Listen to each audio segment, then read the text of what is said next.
हर शहर की ना अपनी कुछ कहानियां होती हैं। कुछ ऐसे किस्से जो वहां की गलियों में, पुरानी इमारतों में और लोगों की बातों में हमेशा जिंदा रहते हैं। तो चलिए, आज हम चलते हैं मध्य प्रदेश की राजधानी भोपाल और जानते हैं वहां की एक ऐसी ही कहानी के बारे में। ये कहानी है एक रहस्यमयी बंद दरवाजे की, जिसके पीछे का सच आज भी सुनने वालों के रोंगटे खड़े कर देता है। ये सिर्फ एक लाइन नहीं है, समझिए, ये एक चेतावनी है।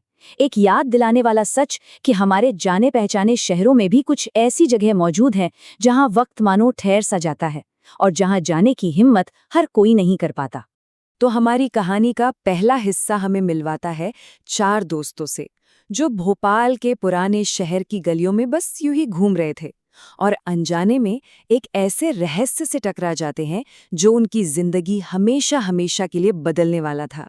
ये हैं राहुल, अमित, विजय और समीर, चार दोस्त जो बस शहर की रौनक देखने निकले थे और उन्हें इस बात का बिल्कुल भी अंदाजा नहीं था कि उनकी ये आम सी रात एक बहुत ही खौफनाक अनुभव में बदलने वाली है। सोचकर देखिए, रात का वक्त, हवा में हल्की धुंध छाई हुई और एक ऐसा सन्नाटा जिसे सिर्फ उनके कदमों की आहट ही तोड़ रही थी। माहौल में ना एक अजीब सा भारीपन था, एक ऐसी खामोशी जो चीखने से कहीं ज्यादा डरावनी होती है। और तभी उस धुंध के बीच से एक धुंधली सी शक्ल उभरती है, एक पुराने वीरान मकान की, एक ऐसी इमारत जिसे देखकर ऐसा लगे जैसे वक्त ने उसे भुला दिया हो। लेकिन उनकी नजरें जाकर टिकी थीं उस मकान के बड़े से लकड़ी के दरवाजे पर, जो इस पूरी कहानी का दिल भी है और उसका राज भी। दरवाजे के ऊपर धूल भरी एक तख्ती पर बस 3 शब्द लिखे थे, एक सीधी साधी चेतावनी। पर हम सब जानते हैं, है ना, कि कभी-कभी बंद दरवाजे और चेतावनियां ही दरवाजा तोड़ने का सबसे बड़ा कारण बन जाते हैं।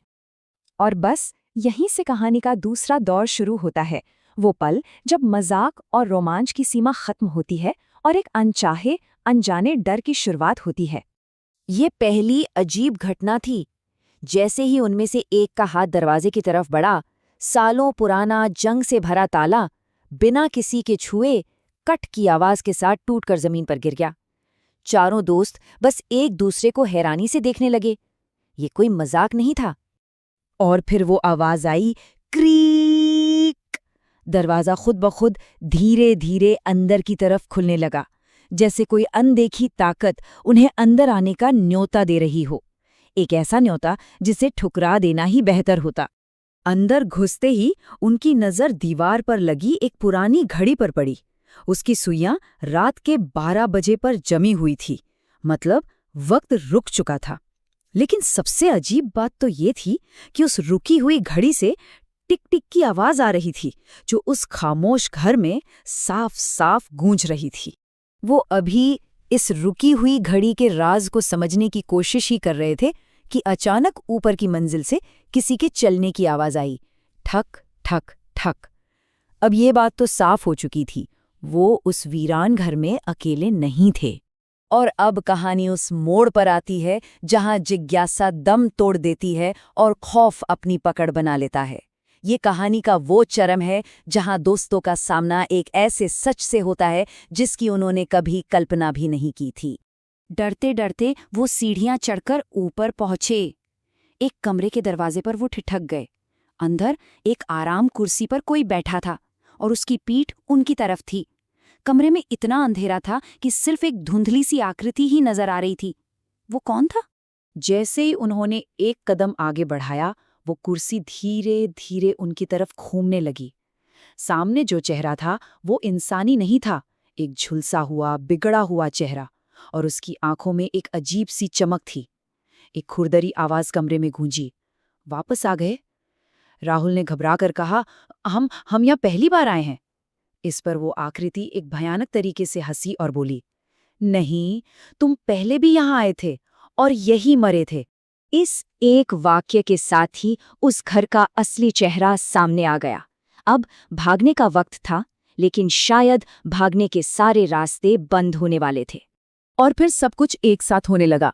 पीछे का दरवाजा धड़ाम से बंद हो गया, खिड़कियां अपने आप खुलने और बंद होने लगीं, दीवारों पर टंगी तस्वीरें जमीन पर गिरने लगीं और उन तस्वीरों के टूटे कांच में उन्हें अपने ही खून से लथपथ चेहरे नजर आ रहे थे। वो भागे मेन दरवाजे की तरफ, लेकिन वो वहां था ही नहीं। दरवाजे की जगह अब एक ठोस दीवार खड़ी थी। वो बुरी तरह फंस चुके थे। और तभी वही खुरदरी आवाज फिर से गूंजी। इस घर से निकलने का एक ही रास्ता है, उस आकृति ने कहा। तुम में से एक को यहीं रुकना होगा, हमेशा के लिए। ये उनकी दोस्ती की सबसे खौफनाक परीक्षा थी। आजादी की कीमत एक दोस्त की जान थी। इससे पहले कि कोई कुछ सोच पाता या कोई फैसला ले पाता, समीर जोर से चीखा। एक अनजानी ताकत ने उसे हवा में उठा लिया। उसका शरीर छटपटाया और फिर पलक झपकते ही वो अंधेरे में कहीं गायब हो गया। कीमत चुका दी गई थी। समीर के गायब होते ही दरवाजा वापस अपनी जगह पर आ गया। तीनों दोस्त बदहवास हालत में बाहर भागे, लेकिन कहानी अभी खत्म नहीं हुई थी। असली खौफ तो अब शुरू होने वाला था।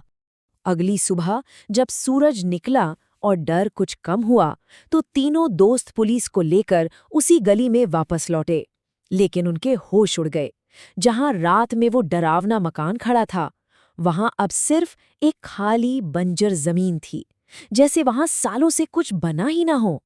जब उन्होंने पुलिस को अपनी कहानी सुनाई, तो एक बूढ़े पुलिस वाले ने उन्हें जो बताया, वो सुनकर उनके पैरों तले जमीन खिसक गई। उसने कहा, यहाँ 20 साल पहले एक हवेली हुआ करती थी, जिसमें 4 दोस्तों की बड़ी रहस्यमयी हालत में मौत हो गई थी। याद है उस भयानक रात, उस घर की दहलीज के अंदर 4 दोस्तों ने कदम रखा था। लेकिन जब सुबह हुई तो बाहर निकलने वाले सिर्फ 3 ही थे। और यही सवाल आज भी भोपाल की उन गलियों में गूंजता है। अगर 3 दोस्त बाहर आ गए, तो चौथा दोस्त समीर अब कहाँ है? क्या उसने 20 साल पुराने उस भयानक चक्र को पूरा कर दिया, या वो अब भी उसी अनदेखे घर में कैद है, अगले 4 दोस्तों के आने का इंतजार कर रहा है? इसका जवाब शायद हमेशा के लिए उसी बंद दरवाजे के पीछे दफन रहेगा।